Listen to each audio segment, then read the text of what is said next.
Mas hoje Deus é bom. Você pode se colocar sobre os pés? Estenda suas mãos para cá, por gentileza. Deus é eterno, Deus bendito. Eis aqui, Senhor, o teu ungido que nessa noite está com a responsabilidade de transmitir a tua palavra aos nossos corações. Enquanto, Senhor, ele guerreia em favor da sua igreja, guarda, Senhor, tudo aquilo que o Senhor tem confiado nas suas mãos, blinda e guarda a sua família. Que o teu nome seja glorificado através da vida do teu filho. Usa ele, Senhor, como tu nunca usaste antes. Seja mel, seja fel, não importa, porque é a tua palavra. E essa palavra é a semente. E que nessa noite ela caia em bom coração, que é a terra, e que produza frutos dignos de arrependimento, para que o teu nome, Senhor, seja glorificado, exaltado mais uma vez neste lugar, em nome de Jesus. Amém. Glória a Deus. Boa noite a todos. Bênção em paz do Senhor Jesus seja multiplicada sobre a sua vida, sobre a sua casa, sobre a sua família. Eu estou feliz só de estar no culto na igreja. O trabalho é bênção de Deus, mas tem tirado um tempo muito grande. Esse mês, então, é um mês que eu acho que eu vou ficar sumido praticamente todo, porque eu vou ter que trabalhar os 4 domingos. Mas eu louvo a Deus, é uma porta que Deus abriu, e agradeço a Deus todos os dias por essa porta, mas acaba nos afastando um pouco, né, da igreja, do convívio, da oportunidade, que é muito rico sentar aí para ouvir cada irmão, para cultuar a Deus. Esse mês eu estava comentando até com um presbítero lá no trabalho, que a minha tristeza foi maior porque foi a minha primeira ceia que eu não participei no primeiro domingo e trabalhei. Falei, poxa, estou reclamando do trabalho não, mas como eu queria estar na igreja, na ceia, nesse momento, e não consegui estar. Pode se assentar, querido, no nome de Jesus, pode se assentar. Mas eu louvo a Deus que nessa quinta-feira eu consegui uma folga e estava negociando para ficar em casa amanhã.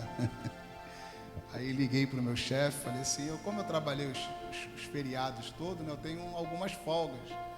É possível ficar em casa amanhã? Ele me liga daqui a 3 minutos. Eu falei, meu Deus, que benção. Com 1 minuto e meio ele me mandou uma mensagem dizendo, poxa, não vai poder, mas a gente vê isso aí para a semana. Eu falei, amém, tá bom, estarei no trabalho amanhã. Mas eu louvo a Deus por essa porta, por essa oportunidade. E o pastor Cristiano sempre tem conversado. Eu falei, pastor, a gente vai chegar lá, a gente vai conseguir, no nome de Jesus. Inclusive eu tenho que pedir perdão, não é o Del não, mas ele parece com o Del. Eu falei até com você uma vez, é o que está dando em oração com os irmãos de casais na sexta-feira. Como é que é o nome dele? Alisson, Mário. E marcamos uma sexta-feira, eu não consegui chegar a tempo, por causa do trabalho também. Ontem também eu fui convidado para estar na ICER de Bom Pastor, não consegui também, devido ao trabalho, mas eu glorifico a Deus porque consegui chegar na minha igreja hoje, e é gostoso demais. Vira para o seu irmão e fala para ele assim, é muito rico essa oportunidade de estar aqui, aproveite, se alegre, é muito gostoso, muito gostoso. Fico triste quando eu vou embora, né? Acabou o culto, meu Deus do céu, demora muito, é sábado de manhã, e sábado eu não posso estar, e domingo na IBD, não, poxa, meu Deus, mas Deus é maravilhoso. Querido, resiliência. Esse tema, eu acredito, eu mesmo, tem muito a ver com a minha vida, tem muito a ver com a minha caminhada, tem muito a ver com a minha família, tem muito a ver com o meu ministério. Resiliência é um tema que eu sempre aprendi muito assim, que eu não preciso nem falar, mas porque eu vivo literalmente essas situações. E o mais gostoso de tudo é que isso nos enriquece, nos amadurece. Cada situação que a gente passa, que a gente vive, eu aprendi uma vez num curso que não existem críticas negativas e nem crítica positiva. Existe o que você aprende da crítica que você ouve. Se você entender que a crítica que estão fazendo, ela é positiva e que pode te ajudar, te impulsionar a alcançar algo, você vai usar isso como um combustível para a sua vida. E se você não entender isso, você se afunda com aquela crítica. Mas crítica é crítica. Agora depende muito de como você vai sugar, como você vai receber essa palavra com que as pessoas estão dizendo. E muitas pessoas se abatem. Muitas pessoas acabam não lidando muito bem com algumas situações e acaba não edificando tanto a sua vida, não ajudando muito na sua caminhada, e muitas pessoas se afastam, muitas pessoas ficam em casa, muitas pessoas deixam de caminhar por uma palavra tão pequena, por uma observação, por uma fala que não soube interpretar, e com isso se abatem. E no momento que você está vivendo de tempestade, de momento que você está vivendo de agonia, de frustrações, de furacões, e chega uma palavra que essa palavra ela te joga no chão, e muitas pessoas não sabem lidar com essa situação e acabam morrendo. Mas eu queria compartilhar com você no livro de 2 Samuel, capítulo 21. 2 Samuel, capítulo 21. Eu falo muito com Deus quando eu recebo uma oportunidade. Eu peço sempre ao Espírito Santo que direcione uma palavra. E desde quando o pastor Cristiano conversou comigo, essa palavra veio muito ao meu coração dentro desse tema de resiliência. Porque essa mulher ela teve que tirar forças da onde ela não tinha. E isso me chama muita atenção. No livro de 2 Samuel, capítulo 21, a partir do versículo 3, vai dizer assim: E disse-lhe, pois, Davi aos Gebionitas: Que queres que eu vos faça? E que satisfação vos darei, para que nos abençoe a herança do Senhor. Versículo 4: E então os Gibeonitas lhe disseram: Não é por prata e nem ouro que temos questão com Saul, é com a sua casa. Nem tampouco pretendemos matar pessoas alguma em Israel. E disse-lhes: Que é, pois, que quereis que vos faça? Versículo 5: E disseram ao rei: O homem que nos destruiu e intentou contra nós, de modo que fomos assolados, sem que pudéssemos subsistir em termo algum em Israel. Dê seus filhos e nos deem 7 homens, para que os enforquemos ao Senhor em Gibeá de Saul e ao eleito do Senhor. E disse-lhe ao rei: Eu os darei. Porém o rei poupou Mefibosete, filho de Jonatas, filho de Saul, por causa do juramento do Senhor entre eles, que houvera entre Davi e Jonatas, filho de Saul. Mas tomou o rei os 2 filhos de Rispa, filha de Ai, que tinha tido de Saul, Armoni e Mefibosete, como também os 5 filhos da irmã de Mical, filha de Saul, que tivera com Adriel, filho de Baal-zilai, o Melotita, e os entregou na mão dos Gebionitas, e os enforcaram no monte perante o Senhor, e caíram estes 7 juntamente, e foram mortos nos dias da cega, nos dias primeiros dos princípios da cega e da cevada. E então Rispa, filha de Ai, tomou um pano de cicílio e o estendeu sobre uma penha, desde o princípio da cega, até que a água do céu desceu sobre eles, e não deixou a ave dos céus pousar sobre eles de dia, e nem os animais do campo à noite.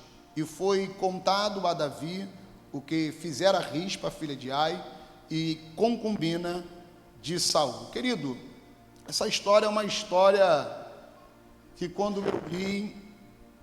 eu li, reli, voltei um tempo atrás, passei um pouco à frente.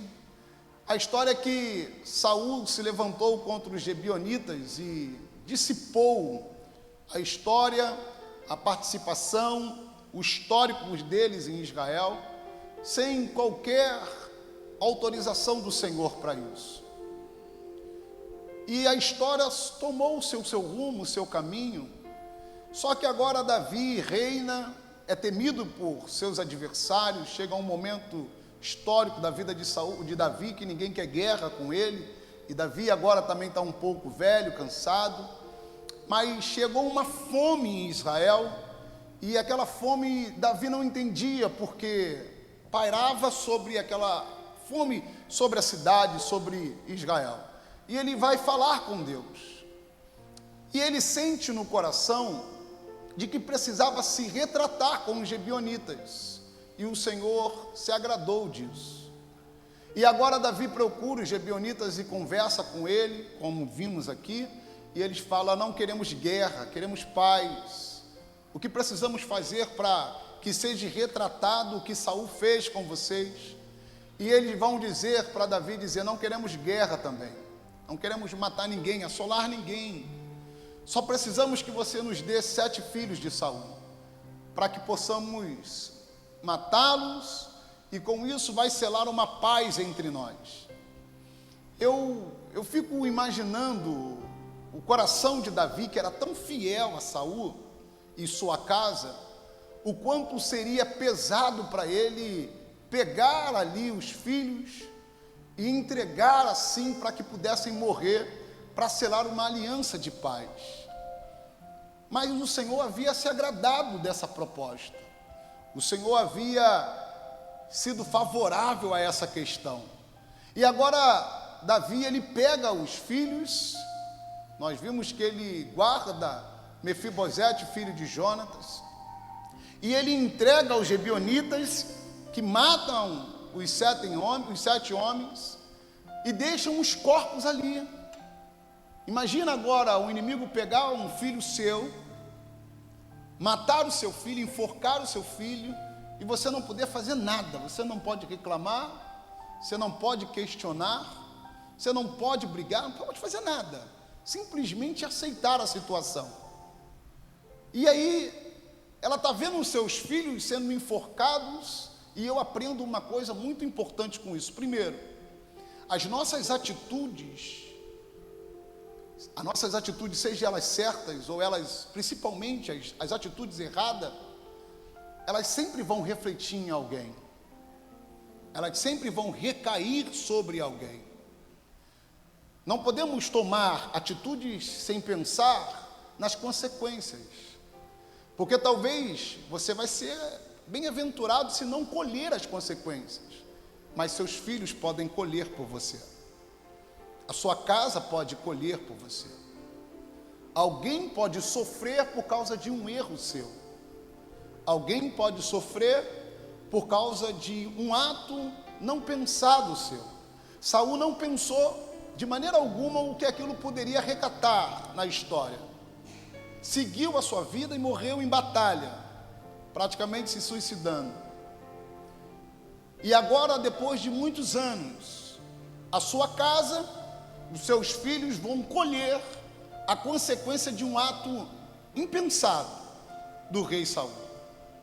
E agora Rispa tem os 2 filhos mortos, caídos, todo mundo foi embora, Davi nem lá estava, e ela continuou cuidando do corpo dos filhos ali caído.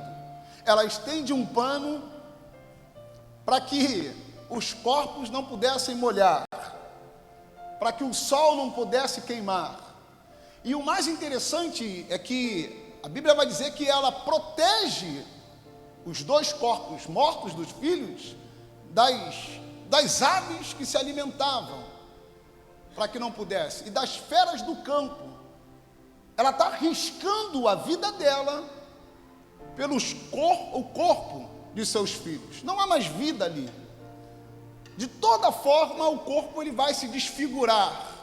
Depois que é detectado a morte, segundo a ciência, dali em diante, pode ter certeza que com 24 horas o corpo ele já está totalmente debilitado. E é questão de algumas horas para ele ir se decompondo. Então ela não tinha muito tempo para guardar mas é um sentimento, é os filhos dela. É dela que ela cuidou, que ela carregou na barriga, que ela sonhou com as crianças, o que poderia, o que podia fazer, e agora ela se depara com os filhos mortos.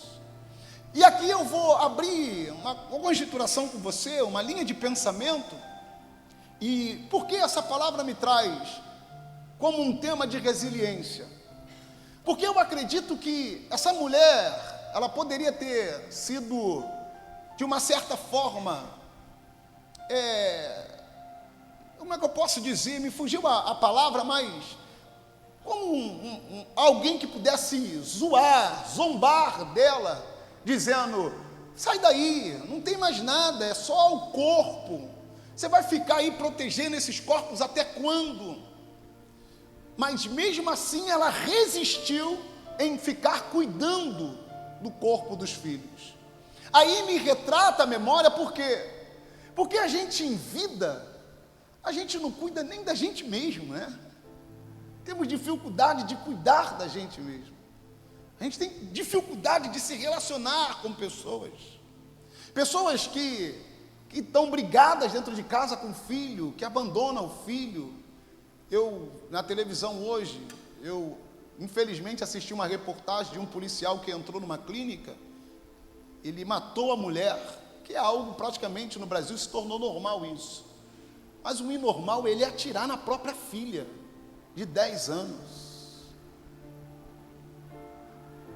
Só para a gente entender que o amor, ele não está se esfriando. Eu vou usar dentro da minha visão. O amor já acabou dentro da humanidade. As pessoas amam por interesses. Se você puder ter algo que possa ajudá-la, se você tiver algo que chame a atenção, as pessoas te tratam diferente. Se não for isso, as pessoas não estão nem aí uma para as outras. A gente só fala do que é sucesso, porque se não for sucesso, não interessa. A gente só fala daquilo que consegue alcançar ou consegue viver. Se não for, não adianta falar, não adianta conviver. E Rispa vai mostrar que ela vai dizer assim, não importa se os meus filhos estão mortos, não importa se o meu filho é drogado, não importa se o meu marido é bebo, não importa se a minha casa não presta, não importa, mas é meu, foi Deus que me deu, e o que me resta é cuidar, é zelar, é tratar, é acreditar que através do meu cuidado isso pode mudar. Não é virar as costas e deixar para lá. Eu me lembro, há muitos anos atrás, o meu cunhado bebia muito. E o meu cunhado bebia, ele queria agredir, Eu fui até quase preso por causa do meu cunhado. Meu cunhado bateu na mulher, a mulher correu para cada vizinha, entrou na cada vizinha, bateu na mulher e bateu na vizinha. Foram para a delegacia, aí a minha sogra me liga, fala, ele está preso. E eu fui na casa do meu irmão Osmar, eu falei, Osmar, meu cunhado está preso lá, e o Osmar era sargento da Marinha. O Osmar falou, para 2 horas da manhã, se você não sair daqui, quem vai te prender sou eu. Ele tem que ficar preso mesmo. E eu fui na casa do pastor Antônio era tenente da polícia militar, quem me batizou. Acordei pastor Antônio falou, o que foi, o que aconteceu? Prenderam meu cunhado. Por quê? Meu cunhado bateu na esposa, bateu na vizinha. Pelo amor de Deus, deixa esse cara preso. Vai eu para a delegacia, na época, na 64, cheguei lá para falar com o delegado falou assim, você é advogado? Você estava no momento? Falei, não estava no momento, mas eu quero explicar. Ele, meu irmão, desce daqui, vai embora e não me aparelha aqui, deixa esse cara aí. E eu fui, daqui a pouco, quando eu voltei, todo mundo lá quieto, aí o polícia falou assim, sobe aí, não podia subir, eu subi. Aí quando o delegado me viu, mentira que você passou da minha hora, está preso. Eu falei, eu não bati em ninguém, mas eu falei para você não vai aparecer. Conclusão, fiquei preso, não preso, mas na jaulinha que tem ali. Todo mundo foi embora. Quando eu cheguei de manhã, meu cunhado dormindo, minha sogra dormindo, minha mulher dormindo, e eu acordado lá. Aí eu falei, brincadeira, agora tu vê, eu entrei num processo que não era meu, um problema que não era meu, eu acordado a madrugada toda. e quando eu volto, todo mundo dormindo. Mas é a família. E meu cunhado bebia e aprontava. A minha esposa, para ajudar, aqui na Igreja Batista Central, tinha um amigão, já tem anos que eu não vejo, alguém deve conhecer, que era o Renê. E o Renê tinha um trabalho de orientação à família sobre os alcoólicos. Como aquilo foi importante para nós. Como oramos, jejuamos, subimos um monte para a libertação do meu cunhado. E de repente, da noite para o dia, meu cunhado falou, eu não bebo mais. E nunca mais colocou um álcool na boca. É o poder da oração e a resiliência para você não desistir da sua casa. Você não pode desistir dos seus, porque está passando por um processo. Processo todo mundo vai ter.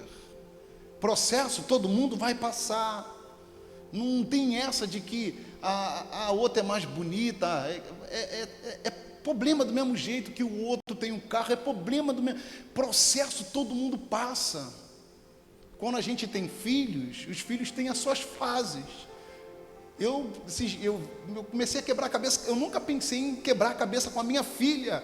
E eu falei, meu Deus, eu não estou... Eu, pastor, com algumas orientações que recebi, nunca imaginei que eu não conseguiria lidar com a minha filha na adolescência. Aí eu chamei o Mateus e falei, pelo amor de Deus, me ajuda, porque eu não sei o que fazer. São fases.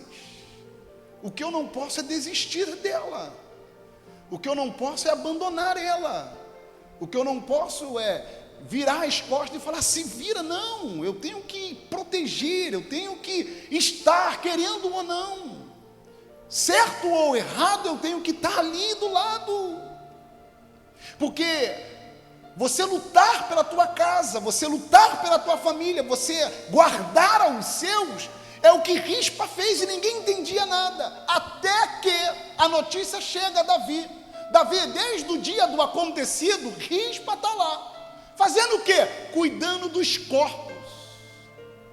E agora Davi, que a gente vai colocar como um Deus, ele vai olhar e vai dizer, pega os corpos de Saul, que ainda nem tinha sido pego, os ossos de Saul, os ossos de Jonatas, e pega o corpo dos filhos de Rispa e traz para enterrar. O que eu aprendo com isso? Que quando a gente persevera, que quando a gente não desiste, e quando a gente vai chorar, vai sofrer, tu vai gritar, vai dar vontade de desistir, de chutar o pau da barraca, de vontade de chegar aqui e falar, pastor, não quero mais vir para a igreja, mas Deus está dizendo, você não pode parar, você tem que continuar, seja resiliente, é assim mesmo.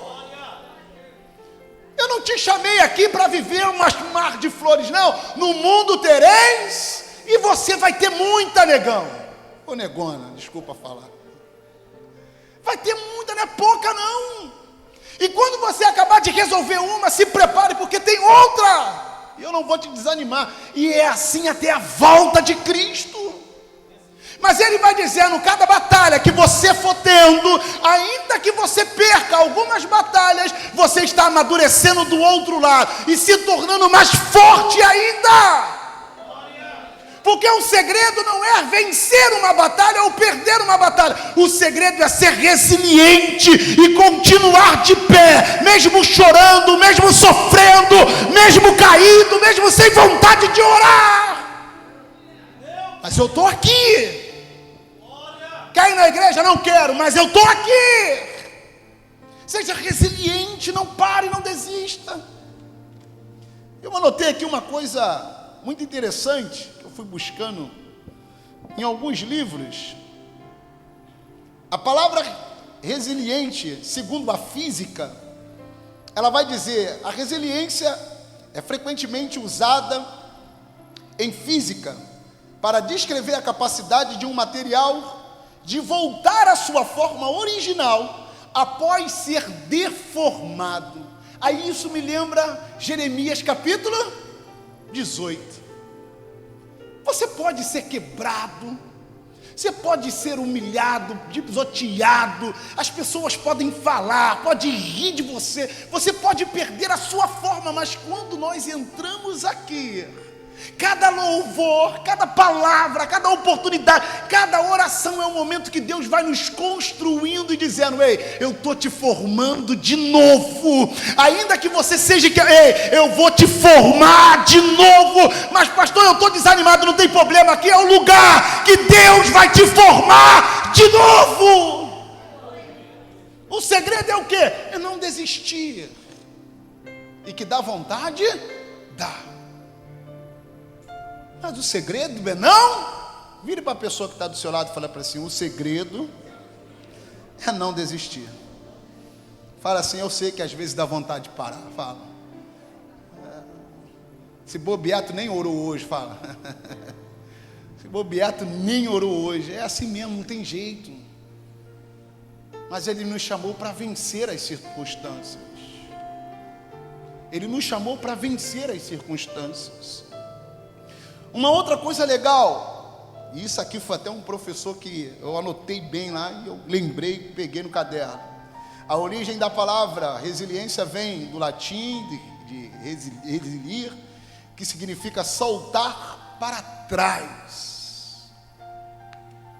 E eu me lembro nessa aula que ele estava dando, esse curso, ele falou uma coisa importante.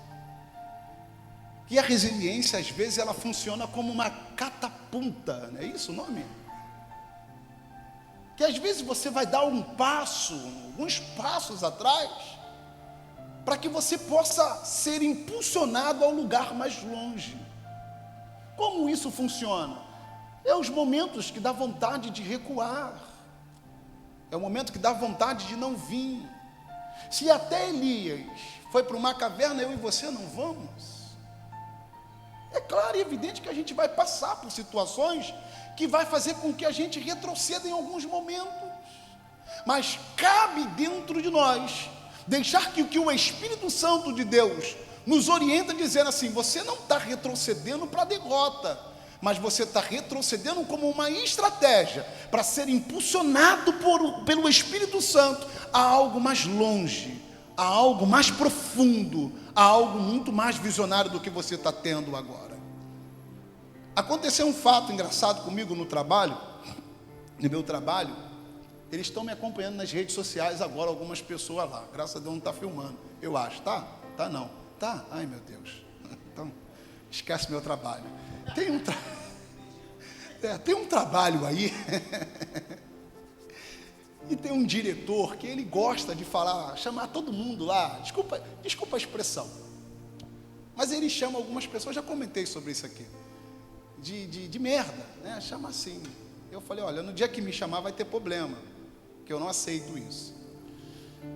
Lá na empresa, no mercado, não se pode botar as roupas que a gente vem, tem um armário, a gente pode ir de chinelo, chega lá, se troca, mas não pode deixar roupa no vestiário. Eu não sei se todo lugar é assim. E eu peguei o costume de deixar minha roupa no vestiário, ali, pendurada. Teve um dia, pastor, eu me transformei.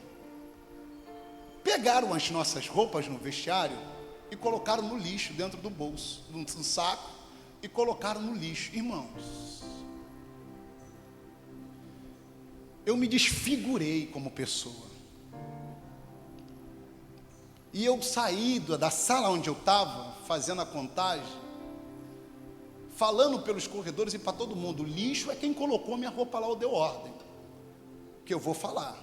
E eu fiquei indignado que veio um do setor falar comigo, veio o subgerente, veio o gerente, veio o setor, um encarregado que estava lá, que era o geral da padaria. Cara, não fala porque ele é senhor. Meu irmão, não tem nada a ver com que ele é senhor, mas pegar minha roupa e botar no lixo, você está de brincadeira, irmão. Eu vou trocar minha roupa agora e vou embora, mas no dia que ele chegar de manhã e me der bom dia, ele vai entender o meu bom dia. E eu eu fiquei realmente transtornado com aquilo. E todo mundo foi falar comigo: nossa, o teu rosto, o teu semblante. Foi: meu irmão, não faz isso não, faz isso não. Tem todos os meios, me pede para escrever, botar no banheiro, mas pegar e botar no lixo, não faz isso não. E o gerente ficou preocupado, porque isso é numa outra empresa, não é onde eu trabalho não. O gerente ficou preocupado, porque o negócio lá ficou estranho. E eu falei: quando chegar, o primeiro bom dia, e ele chega perto no setor lá, o diretor, e ele para justamente do lado do rapaz que trabalha numa função parecida com a minha. Senta lá e fica ali papeando. E quando ele chegou no outro dia, que não era nem para ele vir, isso o rapaz me contando, tá? Quando ele chegou no outro dia, o gerente veio do lado. E todo mundo tinha me pedido o rapaz para falar, não fale. E eu falei, olha, eu me conheço, eu vou falar. Mas enfim, eu vou tentar, mas eu me conheço. Ele sentou do lado do rapaz, parecido comigo. Falou, bom dia. O rapaz tem até um nome para o Denis. Bom dia, Denis. E eu continuei e não respondi. Aí ele foi, tomou café lá e tal.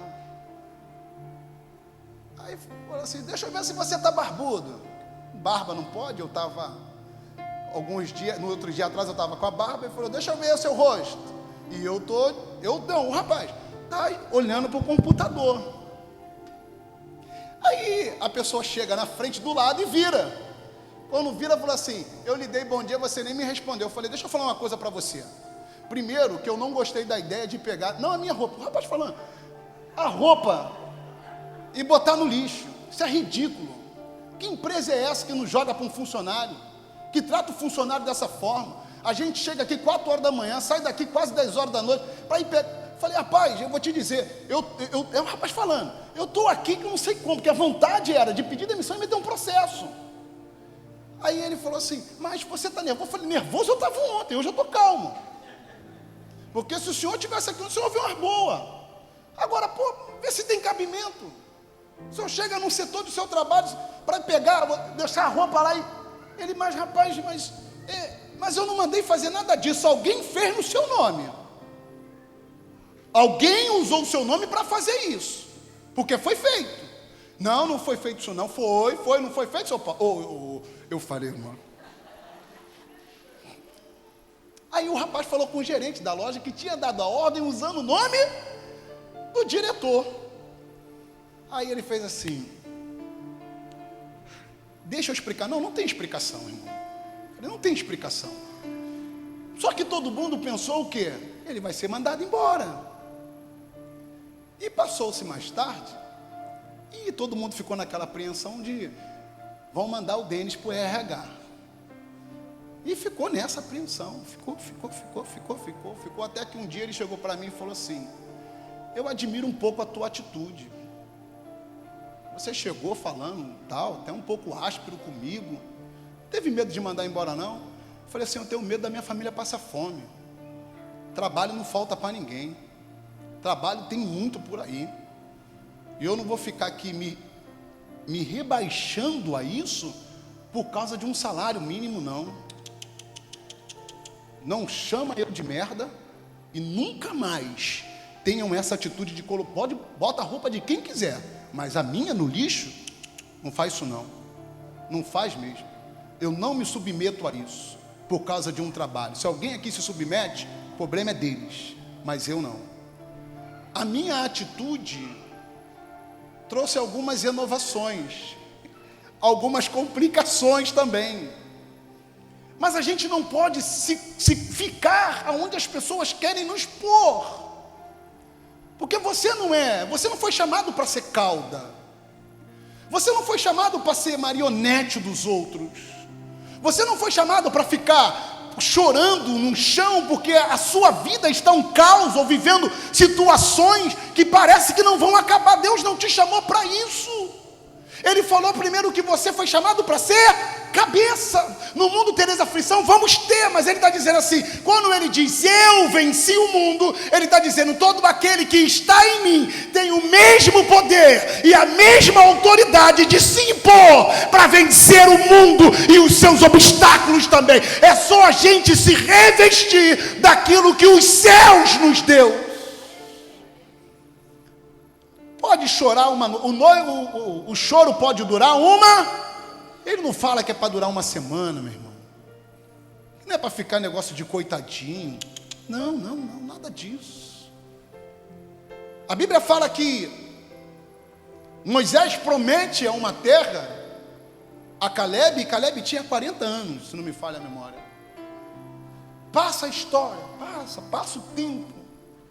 Passou-se 45 anos e Caleb agora está com 85 anos de idade.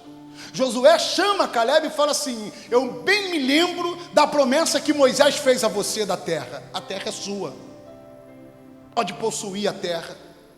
Mas possuir a terra não significa ir agora com a família e morar lá, não. Ele tem que expulsar quem está lá, ele tem que guerrear com quem está lá, ele tem que pegar a espada, meter a mão na cara, brigar mesmo. Irmão, tu vai meter o pé da minha terra e pronto, e acabou, e não tem história. Mas só que agora ele não tem 40 anos, ele tem 85 anos. E ele vai dizer para Josué: olha, Josué, eu bem me lembro da promessa, e eu estou grávido dessa promessa desde então, mas a minha força é a mesma de 45 anos atrás. Ele está dizendo: eu vou lutar, eu vou possuir o que é meu, eu vou conquistar o que foi me dado, eu vou entrar naquela terra, eu vou tirar quem está lá, e eu vou assumir a promessa que Deus me deu. Não deixa ninguém enterrar o que Deus prometeu a você. Não, deixa eu melhorar a minha fala. Não permita que você mesmo enterre a promessa que Deus fez a você, em querer parar a tua caminhada, em querer desistir porque tem um ventozinho aí, porque vem uma tempestade, porque o barco está quase afundando. Ei, tem coisa pior para acontecer, mas também tem a promessa para viver e conquistar. Se está piorando é porque está chegando. Se está doendo muito e você está quase desistindo, lembra que só falta essa porta para abrir e você entrar pelo paraíso de Deus, para viver tudo aquilo que Deus te prometeu. Não é só na glória não, irmão, independente da promessa, de Jesus está quase voltando. Ele falou: você vai viver coisas grandes aqui. Você crê nisso? Você crê que a tua família vai ser restituída? Você crê que os seus filhos vão estar do seu lado louvando, engrandecendo? Que Deus te prometeu, Ele vai falando assim: você vai viver, é para você viver, é para você crer. Mas como eu vou crer nisso, se eu estou vivendo um caos? A flecha está me atingindo, o grito do gigante está, sabe, eu estou sentindo o bafo dele na minha cara. As minhas forças são fracas, as minhas forças são pequenas. A verdade de tudo, pastor, é que parece que eu estou sendo vencido pelas circunstâncias. A verdade é que parece que os meus sonhos estão igual de rispa, olhando para os corpos e dizendo assim: acabou tudo aqui agora, só vou esperar a morte. Mas Deus está dizendo: isso é o que você pensa, porque não é o que os céus preparou para você. Vira para o irmão que está do seu lado, fala para ele assim: você crê nos céus? Fala: você crê no que Deus preparou para a tua vida? Então se engravide disso, esteja grávido da promessa. Não é você somente entender, é você sentir ela dentro de você. É você andar pelas ruas de São João de Meriti com um sapato furado, sem dinheiro no bolso, mas com a cabeça erguida como se fosse o Bill Gates, como se fosse o milionário. As pessoas vão olhar e falar: caramba, você é alguém que tem. Não, eu tenho uma promessa sobre a minha vida, eu estou vivendo ela, eu estou grávido dela. E não é a circunstância de agora que vai me fazer parar, que vai me fazer olhar para trás. E se eu recuar, pode ter certeza que eu estou pegando uma impulsão para poder pular e ir mais longe do que estou. Você não pode parar, não podemos parar, não tem como parar. O que se chama isso que estamos falando? Resiliência. Você vai se esticar, você vai, sabe, vai sofrer mutações, mas a sua origem, Deus sempre vai dizer assim: pode deixar que sou eu que recupero, sou eu que faço, sou eu que transformo, sou eu que sabe que vou te reconstruir novamente. Que às vezes a gente chega na igreja, aí a gente olha assim para o pastor Cristiano, pastor Hebe, olha para as pessoas e fala assim: esse aqui não tem problema, ela vem para a igreja tão bonita, não está vivendo um terço do que eu estou vivendo. Aí você olha, vê aqui o Ministério de Louvor cantando, né? A Lília, a Bia, os pessoal, todo mundo bonitão, aqui tocando. Não, aí fala assim, não, esse pessoal aí, essa galera tá tranquilona, rapaz. Isso aí todo mundo bem de vida. Tá todo mundo resolvido, sem problema nenhum. Passa 10 minutos, 20 minutos, 24 horas. Compartilhe com eles, pergunta assim, como é que está a tua situação? Mas tenha lenço, porque quando você chega na igreja, encontra alguém cantando, meu irmão, louvando, com o braço aberto, o olho fechado, pulando, parece que está na nuvem, pode ter certeza que o caos é a casa dele ou a casa dela. Ela está aqui se rasgando para dizer assim, Senhor, eu não posso sair daqui da mesma maneira que entrei. Então a única forma que é se lançar, mergulhar de cabeça naquilo que nós acreditamos. E nós acreditamos que temos um Deus que recupera os vasos quebrados, restaura os vasos de novo, para encher da graça, da glória, da plenitude, da promessa dele sobre a nossa vida, dizendo, não tem problema se você quebrou, eu te recupero novamente. Tem bênção, tem vitória, tem promessa, mas não pare. Você não pode parar. Você não pode parar. 4 pilares da resiliência. Primeiro pilar, como podemos fortalecer a autoconfiança? Isso é muito importante.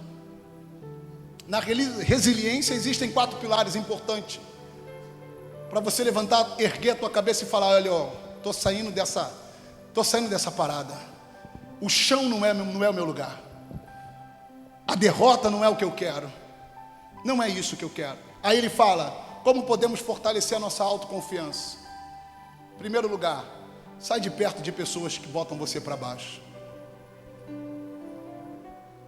Se tem alguém que está olhando com desprezo para você, sai de perto. Não é um ambiente que Deus quer que você esteja. Se tem alguém que acha que é melhor do que você, está diminuindo você, saia de perto. Não é um ambiente que Deus quer para você. Esteja com quem olhe para você e fala assim, vai dar, já deu tudo certo. Você conseguiu, irmão. Chora, mas tem vitória aí. Ande com quem vai colocar você para cima. Ande com quem vai te erguer, quem vai te fortalecer. Porque quando o anjo olha para Gideão e fala assim, és um varão valoroso, Gideão vai dizer, quem eu? Eu sou o menor da casa de meus pais. Ele não consegue entender que ele é o único fazendo o que ninguém está fazendo. Por quê? Porque ele está misturado com as pessoas que são, me esqueci o nome agora, pessoas que são medrosas. Ninguém queria fazer nada, todo mundo na necessidade, mas ninguém queria malhar o trigo. Gideão arrumou um jeito e uma maneira de fazer. Aí Deus olhou e falou assim, ninguém saiu da caverna, só você. Você é alguém. Saia de quem te despreza, saia de perto de quem não te valoriza. Saia de perto de quem não, sabe, dos negativos. Tem pessoas negativas. Eu tenho uma colega no trabalho que ontem eu falei para ela assim, o seu negócio está pegando em mim. Que ela fala assim para mim, não fala uma palavra não, porque eu quero ir embora. Com aquela cara de derrota, querendo ir embora. Tem pessoas assim, que nada está bom, nada presta, ninguém vale nada, todo mundo é errado, todo mundo é... Sabe essas pessoas que não vê nada de bom? Tira de perto de você, ou saia você de perto dessas pessoas. Senão, na hora que você precisar sair, ter uma palavra, no olho do furacão, sabe o que elas vão dizer? Eu estou vivendo assim mesmo, não tem jeito não, é desse jeito. Nada, é assim, viva com a dor, aprenda a viver com a dor. E Deus não te chamou para viver com a dor. Segundo, como podemos aumentar a nossa produtividade? Pare de olhar para aquilo que você não tem ou que não conseguiu ainda. Olhe sempre pelo lado bom da coisa. É o que eu faço no meu trabalho, todo dia 4 horas da manhã. Eu falo, eu estou trabalhando, graças a Deus. Poderia estar pior, né, pastor? Poderia estar pior, mas eu estou trabalhando de carteira assinada, amém. Quando chega o dia do salário, tu fala assim, nossa, eu produzi muito e o salário veio desanimador. Ontem na empresa, ontem eu estava de folga hoje, ontem foi o pagamento. Na Páscoa, o patrão liberou um adiantamento. eu expliquei, isso não é bônus, isso é adiantamento. O salário já não é muito bom, mas falou em pegar dinheiro, nem pensa, vai lá e corre e pega. Aí chegou o dia do pagamento, meu filho tinha uma brigalhada no RH, o meu pagamento veio errado, que não sei o que, não sei o que lá. Aí não é na minha empresa não, é na empresa.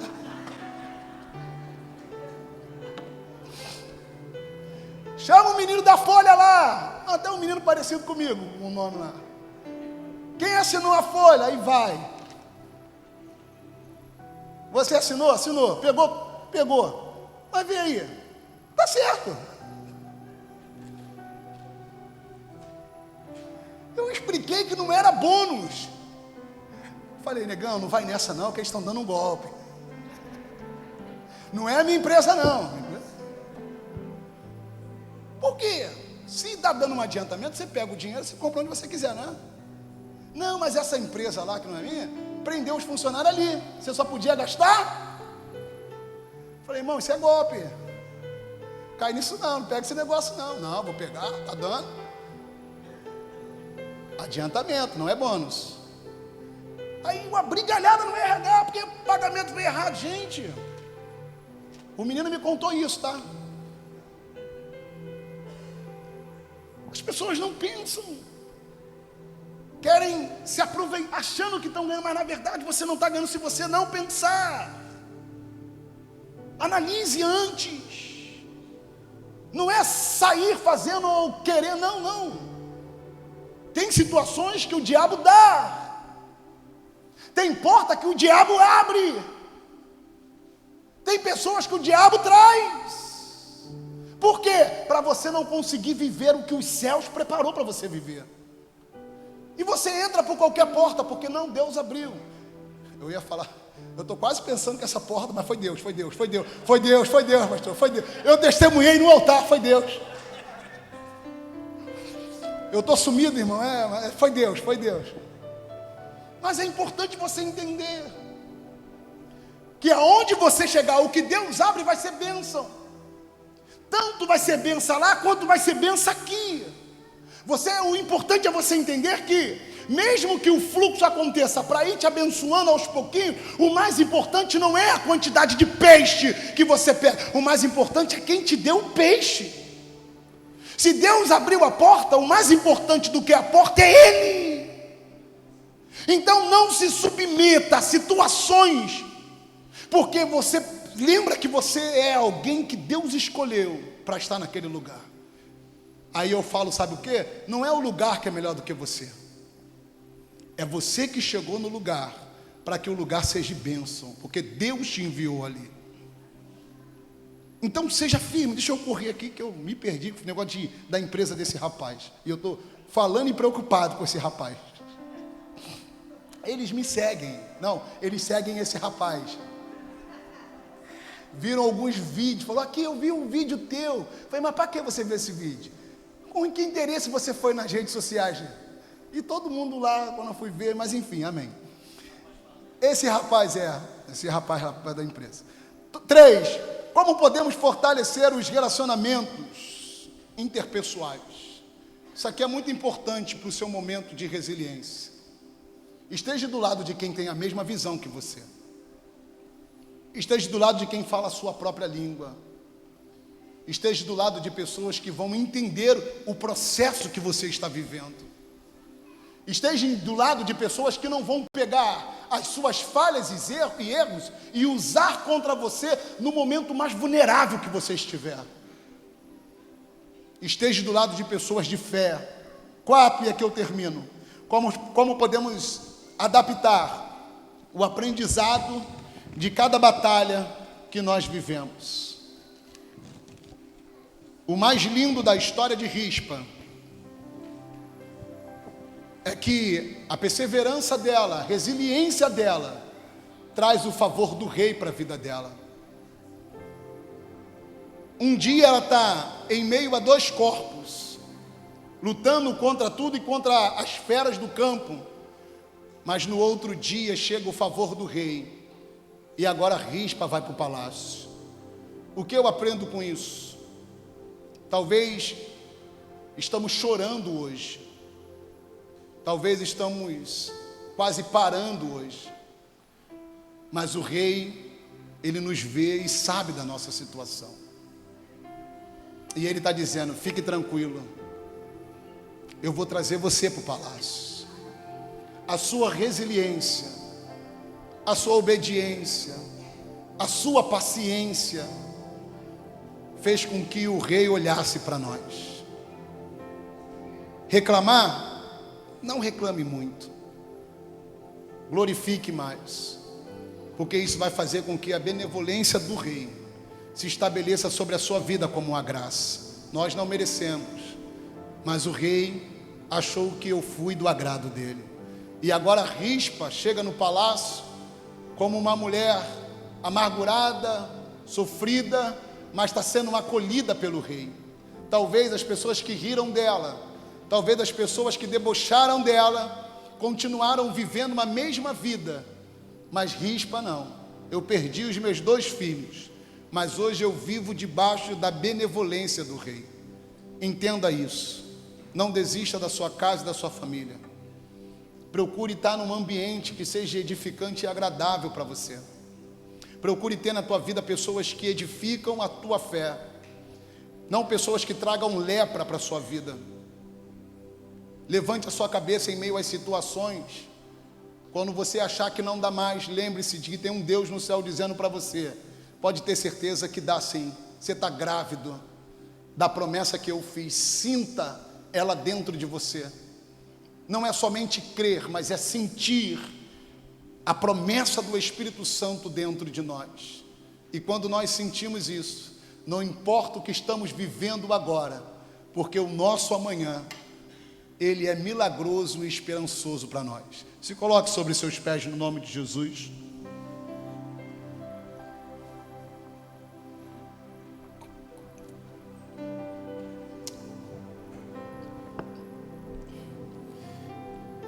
De forma bem clara, para que serve a resiliência? Para você ser alcançado pela graça da benevolência do rei. Para que serve paciência? Para você alcançar sabedoria. Para que serve maturidade em meio às pelejas e batalhas? A maturidade é algo tão importante, sabe por quê? Porque toda vez que a gente começa a viver situações, a gente lembra que a nossa vida não está vivendo hoje por causa dos outros. O caos, a tempestade que você está passando, não é por falta de ajuda, não é porque o outro ou outros, não. Tenha maturidade para entender que é o seu momento. Foi Deus que quis assim. Aí nós lembramos, sabe de quê? O que Paulo fala: examine, pois, o homem a si. Aí a gente, examinando a nossa própria vida, a gente começa a entender que Deus não está tratando o outro, mas está tratando. Você entende isso? Você entende que a tempestade que Deus permite, não é do outro, mas sim para tratar a nós mesmos. Ainda em pé e muito rápido. Uma vez um presbítero me convidou para ir na casa de uma missionária. E fomos nessa casa orar. Eu não conhecia ela. Só que o Espírito Santo falou para mim: preste atenção na casa, em tudo e na conversa, não fale nada. E assim eu fiz. Cheguei na casa, ela nos mostrou uma igreja bem estabelecida, pastor, muito bonita. Um carro, uma moto na garagem. Nos levou para a casa dela para tomar um café. Nossa, que bolinho de milho. Lembrei do bolo de milho, dá água na boca. Um bolo maravilhoso, gostoso. A casa impecável, muito linda. E eu perto da conversa, sabe o que foi? O pastor desistiu do casamento, desistiu da igreja, desistiu de tudo e foi embora com uma cracuda, se é que eu posso dizer isso. E aquilo me chamou a atenção. Aquela fala dela me chamou a atenção. E o Espírito Santo falou: agora você vai entrar aí. E quando o Espírito Santo me falou, eu falei assim: eu queria entender. A igreja vai bem, tudo bem, a casa é legal, eu vi o carro, a moto, poxa. Agora, o que fez um homem largar tudo isso para ir embora com uma mulher que a senhora diz que é viciada e cracuda? Não, porque ele também é viciado. Não, preste atenção na minha pergunta. A senhora não parou para pensar por que ele fez isso? Porque não adianta você estar morando num palácio e de repente ter uma mulher rixosa do lado. Não adianta você ter tudo, mas ter um marido ignorante que não te compreenda. Não adianta você, ter uma estabilidade, mas na verdade você não tem paz e não é feliz dentro da própria casa. Aí ela começou a chorar. Por quê? Porque o homem da casa era ela. Aí eu falei para ela, me desculpa, eu não conheço a senhora, mas de tudo que eu vi, e agora lhe ouvindo, o que me faz entender em Deus, é que ele preferiu as drogas, o caos, ele preferiu, o lixo, do que tudo isso que está aqui. Não foi por causa do carro que ele foi embora, não foi por causa da moto que ele foi embora. A televisão da senhora é um cinema, não foi por causa disso. Pensa, analisa, examine você mesmo. Entenda que essa situação e esse caos não é por causa dele, porque ele não foi embora, mas Deus permitiu ele ir. Para você analisar o seu próprio eu. Quando você analisar o seu eu, quando você entender o que Deus quer de você, talvez você esteja preparada para receber ele de volta. Se ele não voltar, entenda que você não conseguiu alcançar o nível de excelência que Deus deu a ele. Pastor, ele foi embora para as drogas. Não, ele não foi embora para as drogas.